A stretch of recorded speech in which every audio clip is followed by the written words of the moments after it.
Hello, I'm Kim Neely, and welcome to the Trauma-Informed SLP. This is a podcast where we learn to promote safety and empowerment in everyone we know, including ourselves. That's right. Which is probably the hardest part, actually, to be kind to ourselves. I know for me that's super difficult. And this time of year can be extra difficult with that for people who have any, difficult memories and things swirling around their head around the holidays. So for all of those for whom this time is difficult, do your best to be as kind to yourself as you can. Sometimes just moving forward through the bad times is the best we can do. Doesn't mean we're the best version of ourselves. And quite frankly, it's rather unkind to think you're going to be the best version of yourself when you're going through a really difficult time. That's just not how we work as humans, With that said, long time no record on audio only. Hello, everyone. I know it's been a hot minute. So before we get into the episode proper, I do have a few announcements I wanted to share with you. One's about just what I've been up to these last few months to give you a heads up on that. And also one is an idea I have for 2026 that I'm really excited about. If, however, you want to just skip ahead from these announcements, feel free to do so. I will put a timestamp in the show notes for you to skip on ahead to get right into the meat, because sometimes that's just what you want is the content, right? I get it. Totally. I'm the same way sometimes. But for those who are sticking around to listen to the announcements, thank you so much for listening. And thank you so much for your support as well. If you're a longtime listener or if you're a new listener, welcome. Lovely to have you here. And here's the thing. So I am on social media a little more often now, thanks to this, trying to make this sort of my job thing here. And I've noticed, listen, the influencers are really out there influencing. You know what I mean? There are a lot of SLPs out there on social media. There's teachers, there's occupational therapists, there's mental health therapists. There's all kinds of people out there just influencing and selling courses and selling this and selling that. And I don't actually want to be one of them. I'm going to be honest. I do not want to be an influencer. What I want to be is an info dumper, and I want to have people info dump at me so I can learn new things and let people in on those discussions. The other thing I really want to do is to provide a safe community for people who need it. You know what I mean? So in thinking about this and trying to think of the thing that I really want out of my platform, I have decided to go ahead and start up a Patreon account, which I know everybody's like, Patreon, everybody does Patreon these days. But listen, what I want it to be, this is my idea. It's not just, maybe some bonus content for audio podcast stuff, which it will be. There will be bonus content and live chats and things like that. But the biggest thing I want to do is to create more of a community for SLPs or really anyone in the helping professions who just need a place to go to maybe vent about work if you're dealing with kind of a toxic work environment, or if you're just feeling incredibly insecure about things, or maybe troubleshoot tricky situations or tricky clients, maybe get a little more affirmation, a little more validation for what you're trying to do out there as a helper. Because, what got me thinking about this is, especially in today's trying times, people use that Fred Rogers quote of the look for the helpers, you'll always find people who are helping. And the issue is with that is who helps the helpers, right? Mental health people usually have their own counselors and they usually kind of seek their own work through that. But I know as an SLP, especially working in the schools or even working in skilled nursing, so many of us work essentially alone, right? We have colleagues, but they don't do our job. We're the only person in the building doing our job at any given moment in time. And then maybe you get to see your fellow SLPs at professional development meetings or maybe occasional happy hours. But I feel like those situations are always 10 minutes to just try to catch up and vent and do all of those things. And then you listen to a presentation. Or at a happy hour, people are venting about work and getting ideas about work for a solid hour and a half. And then suddenly it's oh yeah, also, how's your life as a human? So suddenly it'll be how's your kids? How's your spouse? Right? We suddenly are oh yeah, let's actually connect as people now instead of just work. Right. But I think that's just the nature of the job and how isolated we tend to feel. like sometimes I would try to vent to some of my like teacher friends about like billing or like the billing software. And then they would be like, I don't know what that is, And I'm like, oh yeah, that's a thing that we have to deal with. So I was just thinking maybe I could make a bit of a space, and it's behind a paywall, yes, but intentionally, right? Because it would be a little bit more privacy, right? A little bit more anonymity, perhaps, with people out there. The idea is, Patreon already has the infrastructure for like chat rooms and forums and, Zoom hangouts and live chats and things like that. And so since it already has that infrastructure, I don't want to like reinvent the wheel here, but if I use that infrastructure and put it behind just a little bit of a paywall, essentially giving us a little bit of an extra space to just kind of say what we need to say. And it also gives me a little more control over the type of community that I'm hoping to build, i.e., that is like if a troll shows up and starts to like just be really mean or something, it's pretty easy to get rid of them when it's my own thing, versus like a Reddit, for example. And like I said, not so public, little more behind a little bit more privacy, right? So that is my idea for that. And what I'm going to do is I'm going to make all the content available to all the pay tiers. I'm going to have 3 tiers, but the tiers are literally just like, if you can afford and you want to support more, you can, but you don't have to. Lowest tier is going to be $3 a month, which is kind of the lowest Patreon lets you go nowadays. But what I'm asking for you guys right now, if you're still listening after all this little bit of a ramble for this announcement, what I want to do though is for January, I want to set up a trial run with a group of people who just want to try it out for free for a month, and let's see how it goes.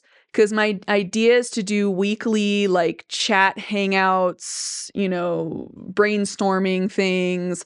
And I was thinking there could be different themes. So like one week could be, let's talk about workplace stuff or professional things. And another one could be, or like burnout, for example, right? We could definitely do like a burnout hangout. Like let's all just kind of do our best to feel a little bit better about what we're trying to do out there, And then maybe another week of like, let's all brainstorm like tricky clinical situations and any like questions anybody has. Cause I don't have all the answers, but I think whenever I go to trainings, there's always people with so many excellent questions and also equally a very amazing number of people with amazing ideas.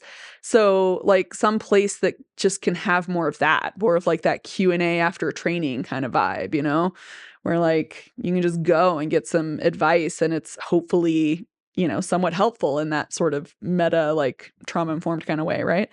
So also it would be great if you're out there, if you're an SLP out there or a nurse or a teacher and you feel like you're trying to be trauma-informed in a vacuum, if you feel like you're kind of an island where you happen to live, if you feel like you see things in a very different way but is aligned a little more with maybe my viewpoint and viewpoint of some other SLPs out there, this also could be a great space because then you could have an online community to go to feel a little less crazy, because I've been there. I've been the one feeling like I'm going a little crazy for just like trying to connect on a human level, before jumping into like full on communication SLP stuff. So I get it. Sometimes you feel like you're going a little wonkadoodle when it's like, why am I the only one trying to do that? I don't know. But anyway, that's the idea for the Patreon. So if you're interested in being part of the trial group, there is an email in the show notes. Feel free to send me an email and just say like Patreon trial interest or something like that in the subject line, just so I know. And I will send out a nice group email, keeping your emails private, of course, be CCing everybody on it. With like a code, essentially a link to the Patreon that would give you the access for free. And we will figure it out from there together. Let's do that. All right, let's give it a try. The other announcement, I'm going to move along to the next thing. One of the things I've been doing over the last few months, I've been focusing a bit more on my YouTube channel, just trying to get my flow going over there. Because I like long form content, I love info dumping, and I've decided to pivot and make YouTube really more focused on the public, general populace, not so much SLP specific stuff. But one of the things I'm doing over there that might be of interest to any of my SLP listeners or any other helping profession listener out there, I am doing a series on late diagnosed, or specifically for late diagnosed adults, for like neurodivergent adults, like particularly ADHD and autism, since those tend to be the hotter topics people look into. But I'm essentially going through my own way of thinking of neurodivergent affirming care. I have this Venn diagram I tend to use. It's also on my website under the free handouts, under resources if you go there. But I'm kind of going through it and what I mean by those different topics, just to give people some overview of what I think are the more helpful things to know about when you're trying to unpack a late diagnosis. And it also could be helpful for parents dealing with, their child recently receiving a diagnosis as well. So if you're interested, hop on over there, take a look. It's free content for all to take a look at and learn and comment and send me questions and suggest additional topics and deep dives, because I'm happy to do that. The very final announcement I want to give here is I am going to move this audio podcast into more interviewing in the coming year. That is my goal, to start interviewing a lot more, because I love getting to just have someone tell me about the stuff they know. Oh my gosh, I love it. So I'm going to do kind of an info dump series where it's like, I'm not even going to put any pressure on anyone to talk about any specific topic. It's going to be like, what are your soapboxes? What do you really want to shout to the heavens about how things should be? It's just going to be like conversational, casual, like, let's connect as humans and let's just talk about stuff that's important to us kind of a thing.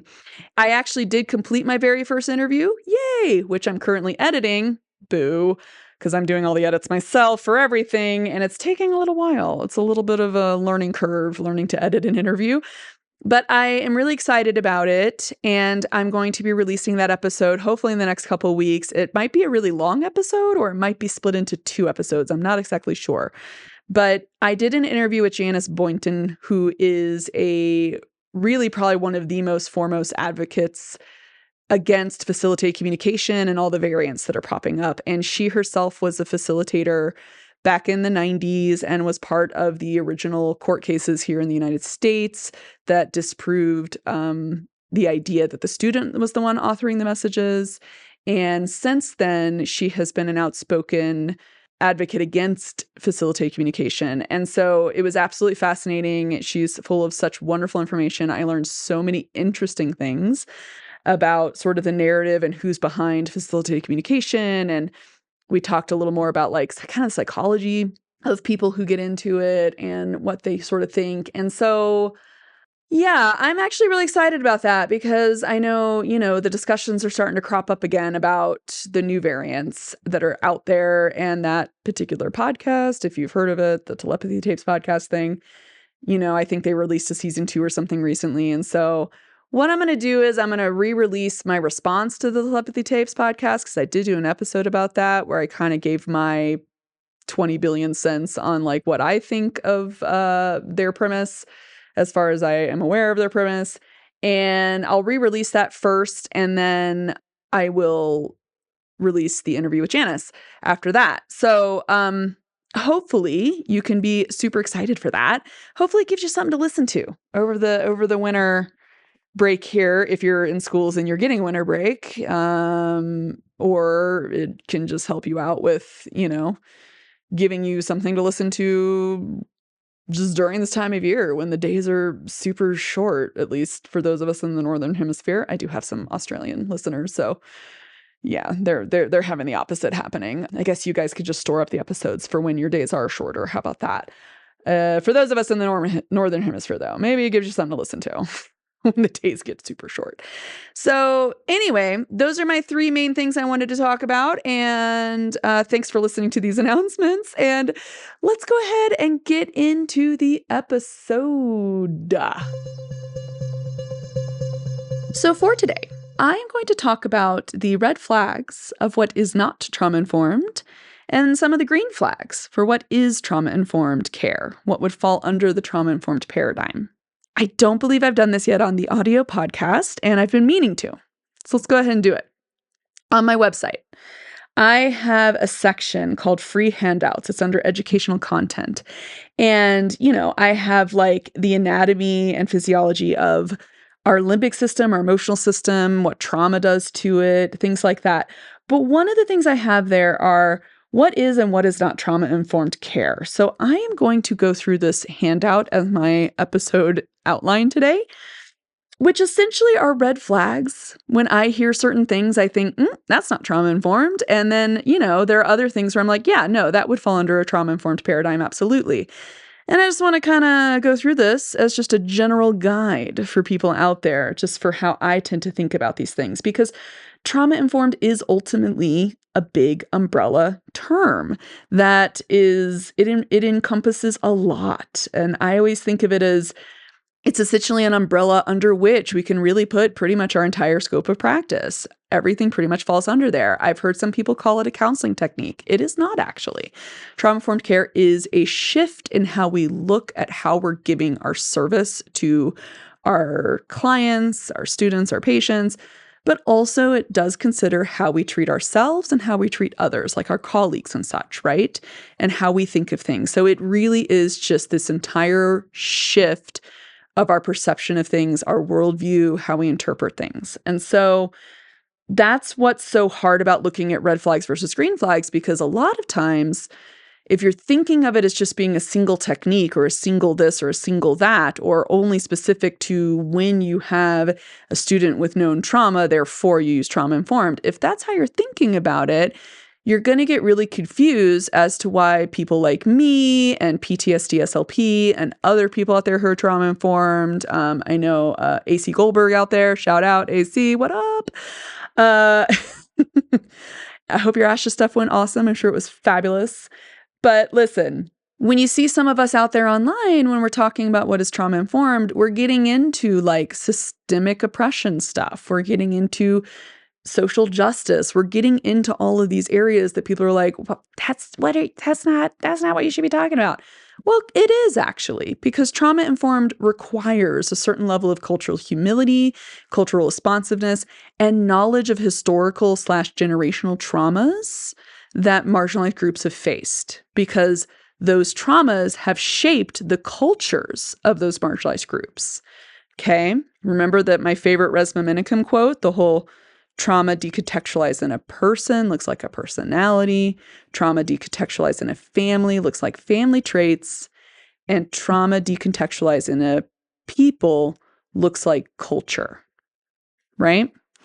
So I love the way Resmaa Menakem distilled that into that quote, because that is the essence of it. Understanding what trauma does to an individual is where you start. But as you become more and more and more trauma-informed, what I have found is the information holes I continuously go down is learning more and more about that third aspect of the quote there, the whole trauma in a people looks like culture. That tends to be more and more where my focus ends up being, because there's so much to learn there for groups that I'm not a part of. So, of course. And even the groups I am a part of, it's still important to continue to learn that.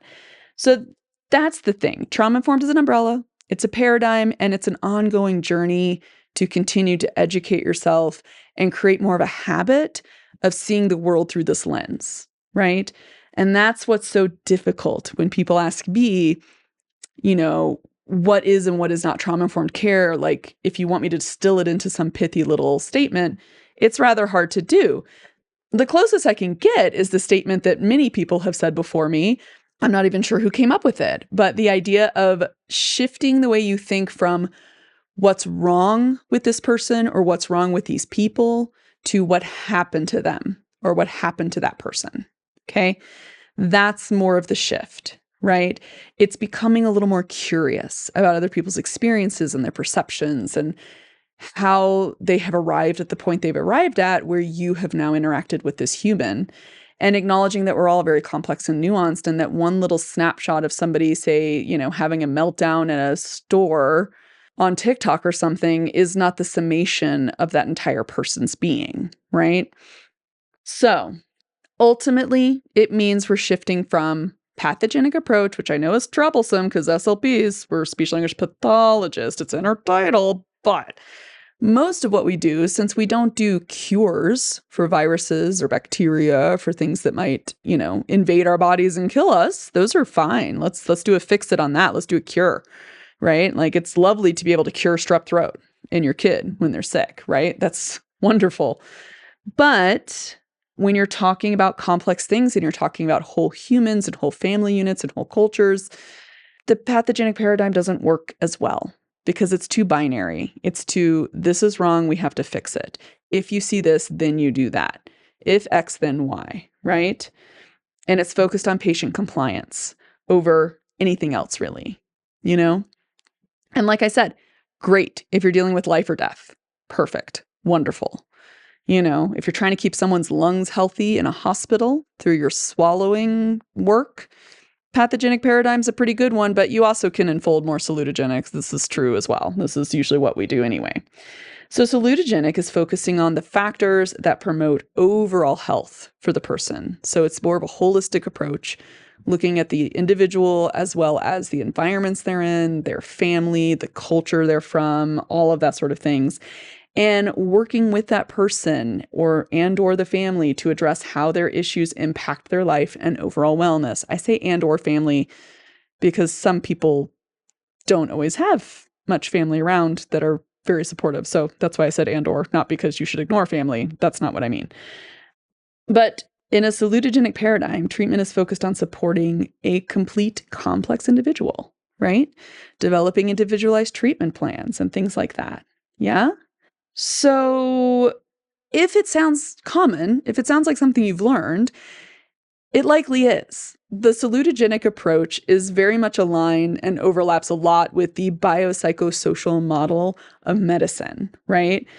So the International Classification of Functioning Disability and Health, the ICF model that I know ASHA has whole things on their website for like, this is what we feel is the best way to approach care.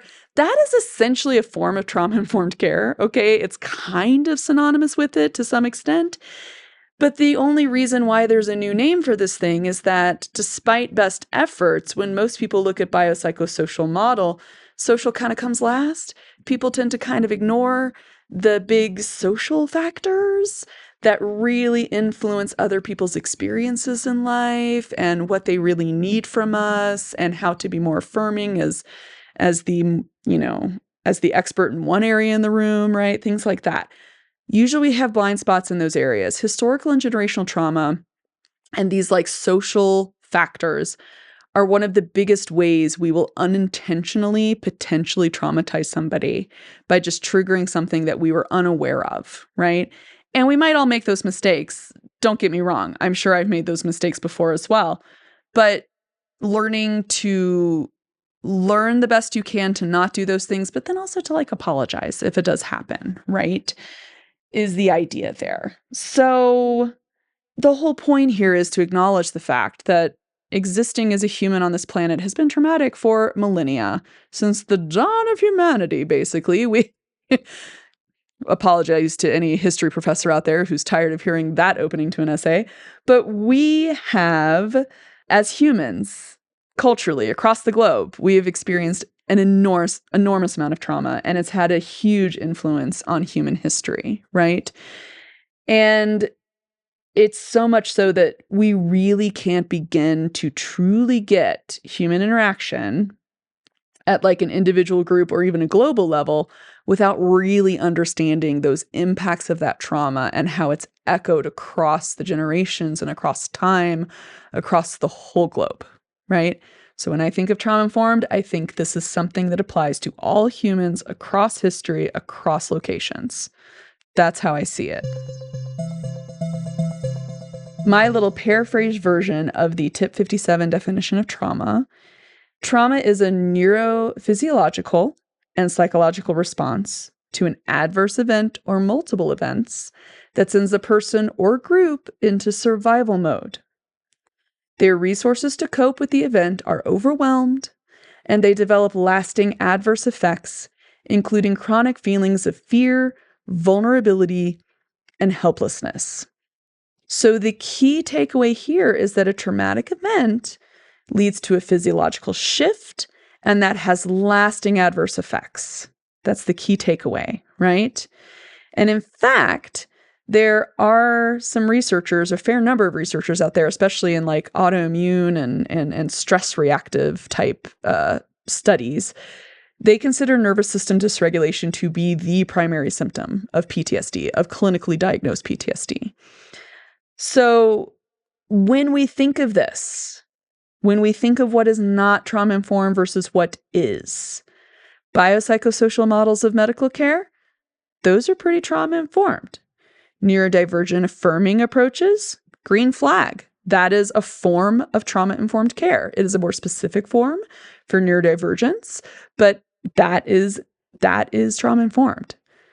Diversity, equity, and inclusion, DEI, decolonization, gender-affirming. If you dedicate yourself to deconstructing the implicit biases you've inherited from society, you are being very trauma-informed, okay? White supremacy culture, knowledge of it and deconstructing that, like the decolonization piece, that's definitely trauma-informed. It focuses a lot more on building relationships with people, so being relationship-focused over just rapport. I liked the quote somebody told me this at one of the trainings I recently gave, which was, I forget who said the quote, who they said it, but it's move at the speed of trust. And I love that. Move at the speed of trust, but also remember trust can be broken, right? So it's holding that trust as a sacred thing, as a sacred thing, and acknowledging that if you do need to repair it, you have to be careful with that repair. And it makes it it might be a little more fragile for a little while, right?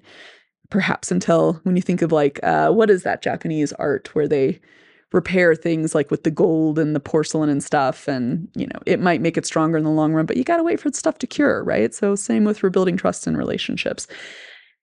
Bodily autonomy is an aspect of trauma-informed care. So using hand under hand, asking if they would like you to show them how to move their hand. Here's my hand, I can show you, right? Giving them permission not to hold your hand. Maybe if you're working with little kids, for example, maybe giving them like a rope to hold the end of instead, if it's dysregulating for them to hold someone's hand. And of course, like I said, in the whole safety, physical safety sense, bodily autonomy, if you need to violate it to save someone's life or keep them safe from something incredibly dangerous, right? If you need to grab a kid before they run out in front of the bus when the bus has not stopped yet, okay. Yeah, that's still trauma-informed, okay? If you need to do CPR and crack some ribs, that's still trauma-informed, right?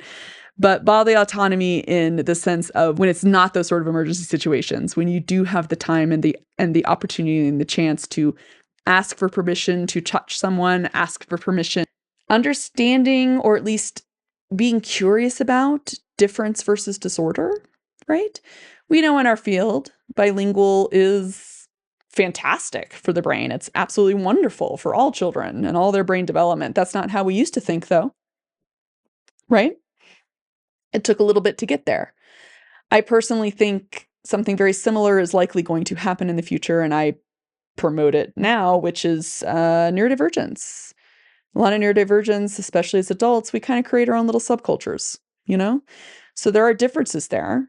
And not all of it is a disorder all the time, depending on your situation and your environment, similar to how people think of, I guess, bilingualism, since there are still people out there who think that is potentially harmful for someone, and it's not, right? So knowledge of things like the double empathy problem, being more curious about what is a difference and perhaps versus what might be a disorder, and also acknowledging that difference can still be fairly disabling in a very inequitable society that we live in, right? So we do have to also acknowledge that as well. If you focus on improving quality of life using collaborative team-based approach, that is trauma-informed. That's very salutogenic. Presuming competency in the sense of multimodality communication for everybody, because every human uses every modality they can to communicate, basically. And just thinking about it in terms of allowing non-speakers to access robust AAC, robust, high-tech things that give them access to a wide range of, a huge range of vocabulary, if not all the vocabulary in the human language that they are using, not thinking that because perhaps their cognitive scores are not as high, they can't handle high tech. That's not trauma-informed, right? You got to presume that competency that, yeah, they could probably handle a pretty complex system, more complex than you think they can handle, right? And then using preferred terminology, including the pronouns, right? You've got to do that because, like, identity first for autistics as well. Autistics versus people with autism as a group, as a culturally speaking, as a group, autistics prefer autistic. There are individuals who prefer the other way, which is perfectly trauma-informed and wonderful to respect and honor when they tell you that. But that is what's important about understanding terminology, that there could be individual preferences, but there's also group preferences. And so when in doubt, you go with the group preference, or when you're talking about the group, you tend to go with the group preference rather than the individual preferences. Using preferred terminology is definitely trauma-informed because, as I said in my last episode that I released here, it's part of building that emotional and psychological safety, right? If you refuse to use preferred terms, it doesn't feel very safe. Think about it. Let's once again put yourself in their shoes. Let's do a little perspective taking here, right? If somebody just chooses to call you by a name that's not your name, and if you correct them and they continue to get your name wrong, does that feel very good? Do you feel very safe with that person? Not really, right? If they refuse to acknowledge that, right? Or if they just aren't going to bother trying, I mean, it's kind of like, even in the old school, like Bewitched episodes, right? Remember how Samantha's mom never called Darren the right name? Yeah, it doesn't feel great, right? Like, it was comedic in that show, but, in real life, it can be very triggering and very upsetting for people. So especially as the person providing the professional care, you definitely, if you're going to try to build trust in a relationship, you can't start with just dismissing one of the smallest, most brief things you can do to ensure that they feel just that much more emotionally and psychologically safe with you, right? That is also not to say that if you do get a pronoun wrong, I've done it with transgender clients, folks. I've slipped up on pronouns in front of my own clients. But the important part there is to just apologize without making it a huge deal. Go, oh, I'm so sorry. Wow, that was just a slip of the tongue. Move right along, right? Don't make it a huge deal about yourself. Don't make it a huge deal about having to defend it. Just like it was a blip on your brain and it just, so sorry. That goes a much further way, right? Because basically you don't want to make the moment about you. That's pretty much the idea. Don't make it a huge deal in the sense that it's not about you. It's about making sure they feel like you did not intend to disrespect them at all. So let's contrast that with what I feel are the red flags of what is not trauma-informed. Any approach that purports to fix or cure some kind of disorder or a neurological difference, right? So if somebody purports to cure a brain difference with something like high intensity training can completely rewire the brain, which it cannot, by the way.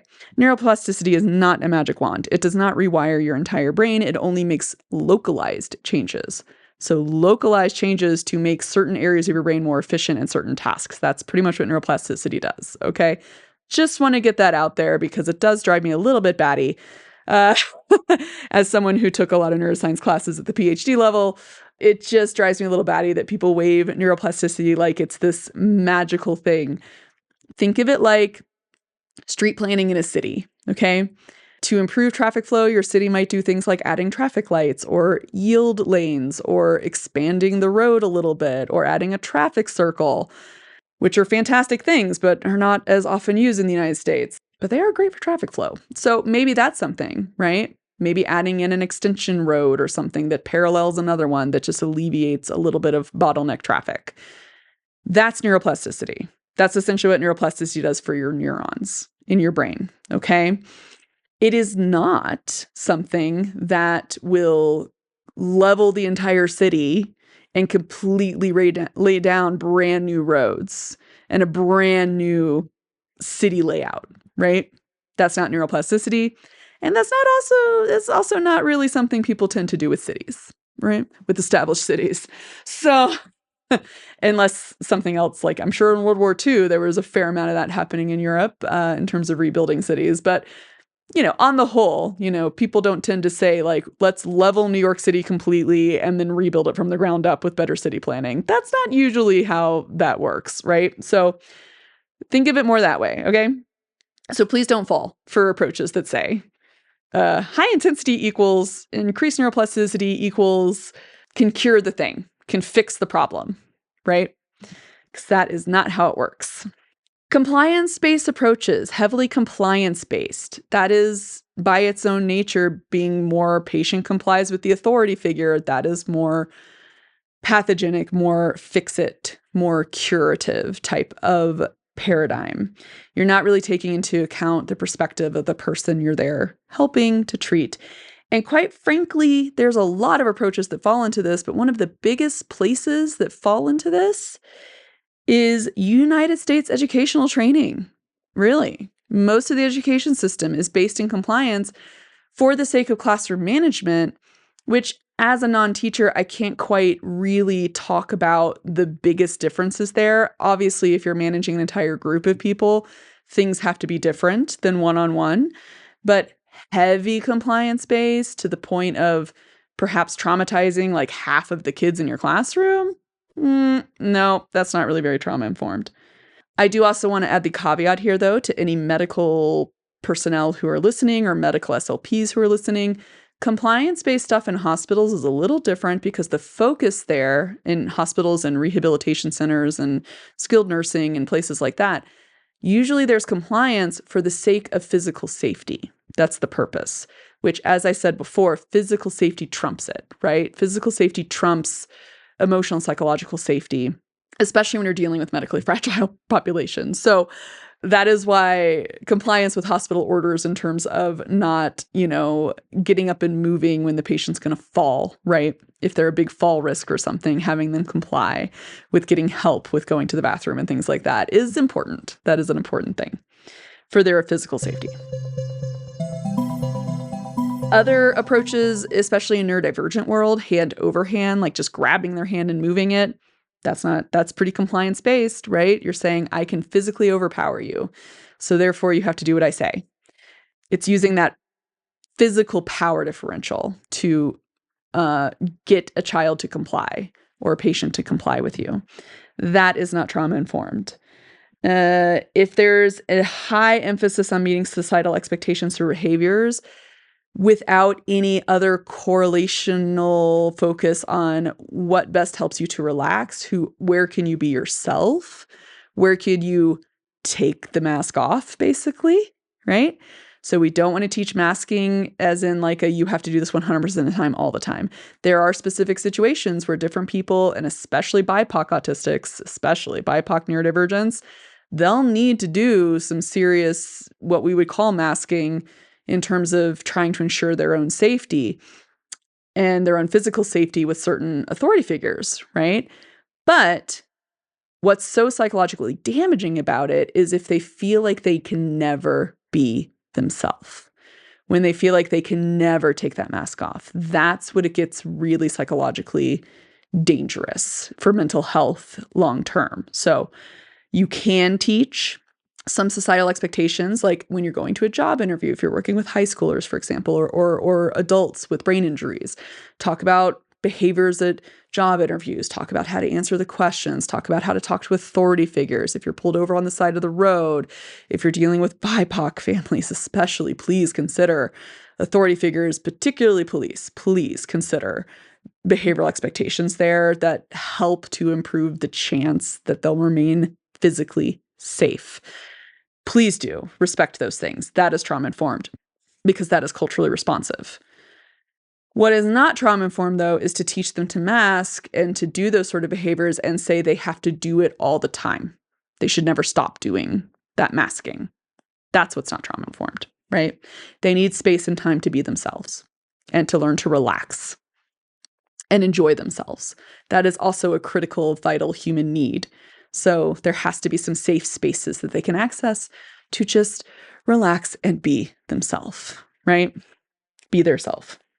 Along those same lines, if you heavily emphasize taking neurotypical perspectives without also countering it with consideration for neurodivergent perspectives, right? There needs to be more of a give and a take. For example, neurodivergents do need self-advocacy. I think it's also important to let them know that self-advocacy is not a panacea. It does not solve everything. There are people out there who will just ignore their advocacy. That's important to let them know. And that really, that tells you more about that person. Somebody who respects your advocacy, that's someone you can trust. Someone who doesn't, might be a little more hesitant around that person. It's fair to not feel very safe around someone who ignores your requests for your needs and your advocacy for yourself, right? That is a fair thing. But also, maybe you're working in a school where there's neurotypicals who, maybe you have more neurotypical kids or kids who like have more articulation, perhaps. And maybe you see them with an autistic kid because of scheduling, right? Sometimes our groups get mixed like that, especially in the schools in the United States.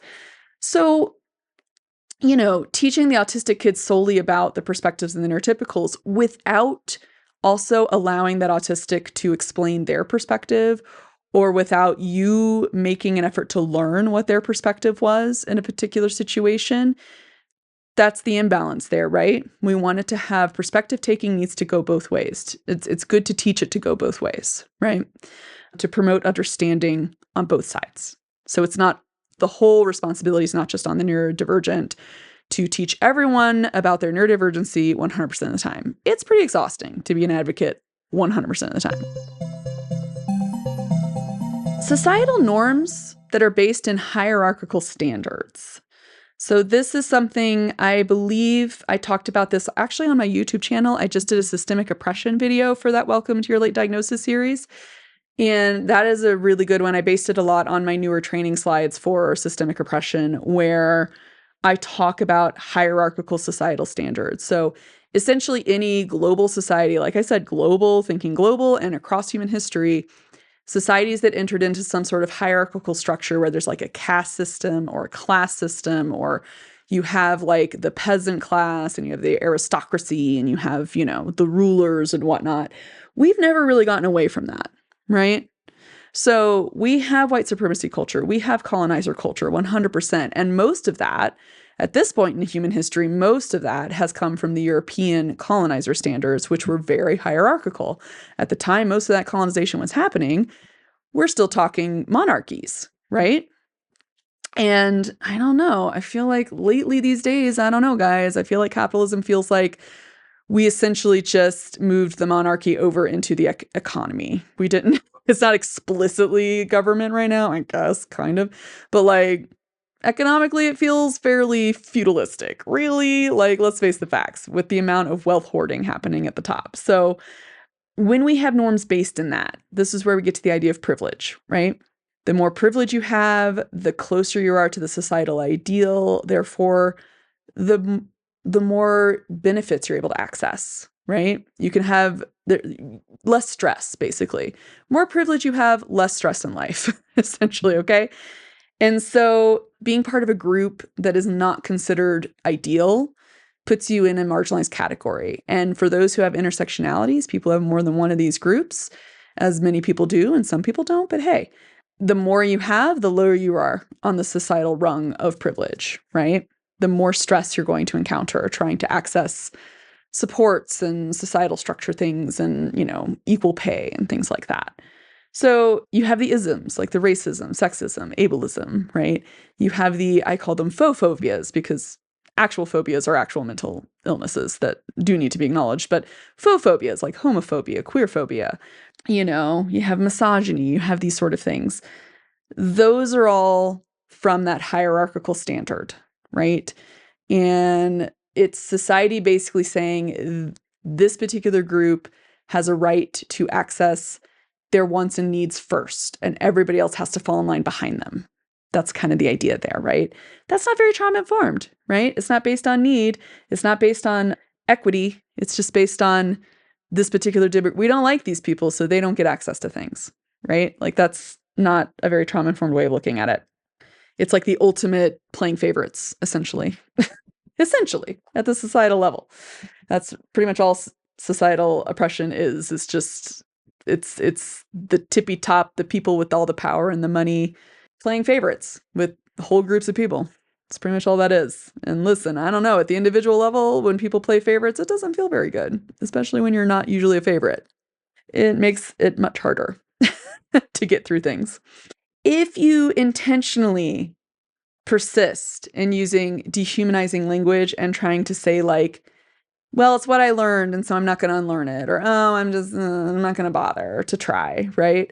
So examples, if you continue to use functioning labels for disabilities and neurodivergence, low functioning, high functioning, that's fairly dehumanizing. Most people don't like that, right?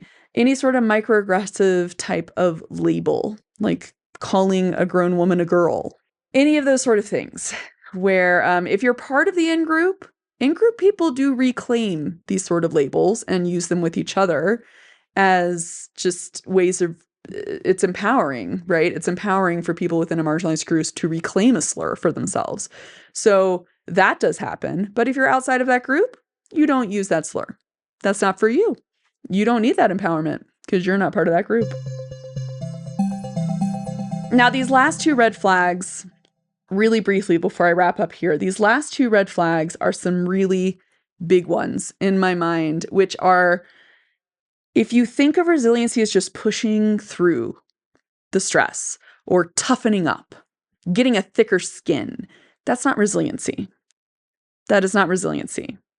That is just a recipe for building up and ignoring your chronic stress and all the upsetting emotions that come from that and just waiting for them all to explode at some point. Because I have a little emotional parody I do in my trainings, which was inspired by a comment I saw in a Reddit thread once, but essentially, remember that your emotions are basically the same as poop in the sense that, just as the children's book says, everybody has emotions. Everybody has it.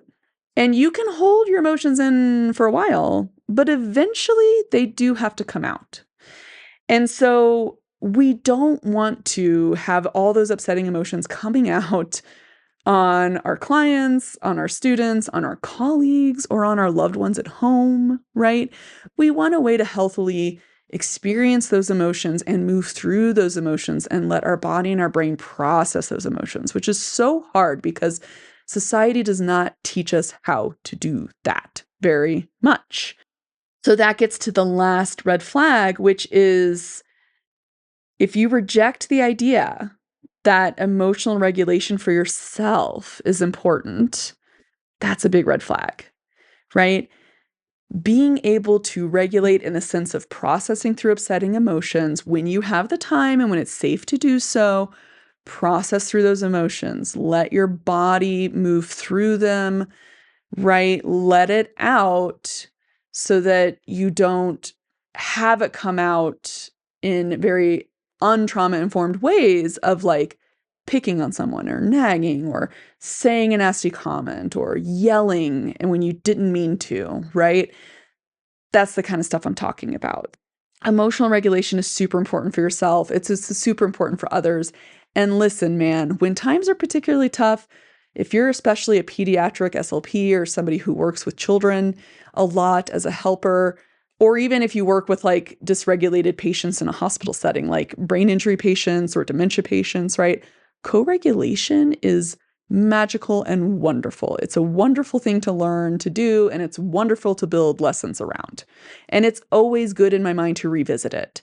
It's not usually something you just teach once. Co-regulation can be a whole thing that needs to come back around because it's just gotten really tough. We're all having a tough time right now. All the students are super stressed about something, or some kind of event happened in the news that was very upsetting. Perfect time to do more co-regulation with each other and maybe perspective taking and just more, building upon that sort of a thing.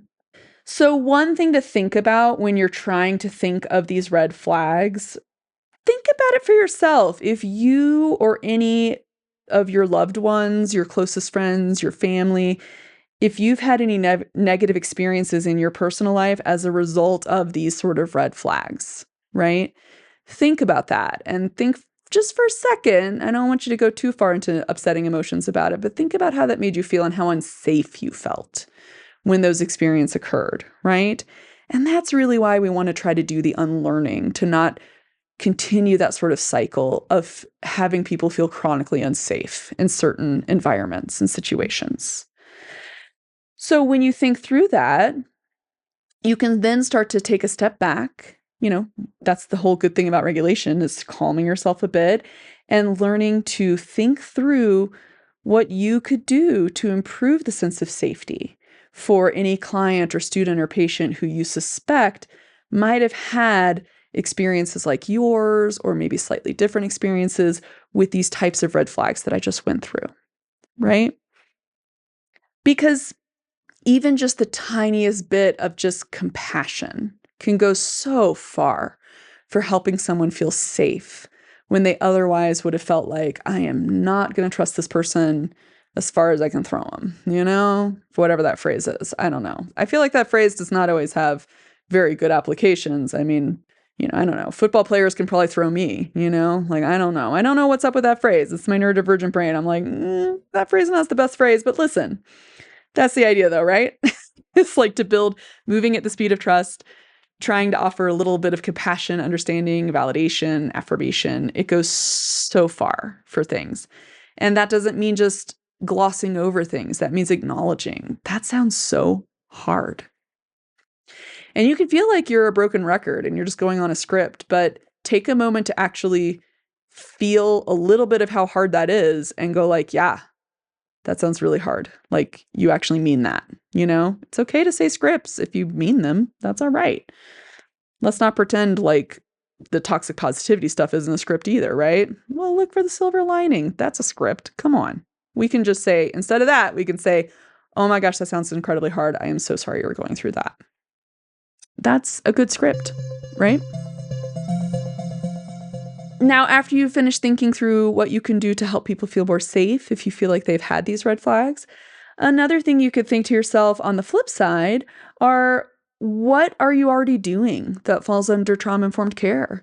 What kind of things do you incorporate throughout your day, your thought patterns, your behaviors, your things you say, the things you do for people?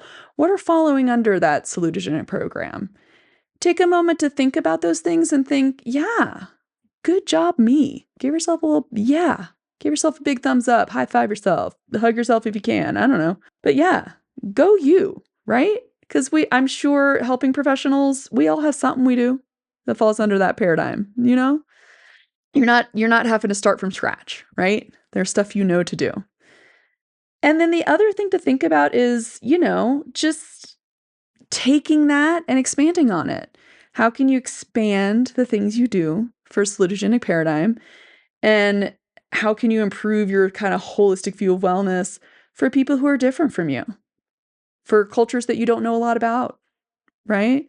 For groups you don't hear from very often, Just think of how you would expand it there, right?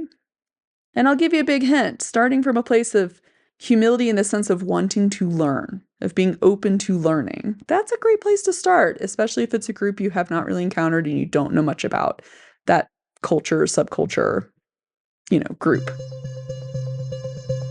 So ultimately, just remember, through all these red flags and green flags that I just went through, trauma-informed care really is a big umbrella, right? It is the overarching concept under which we can put a lot of these sort of meta aspects of our practice, like relationship versus rapport and how to develop trust with clients and things like that. And also just holistic view of creating goals and things like that, right?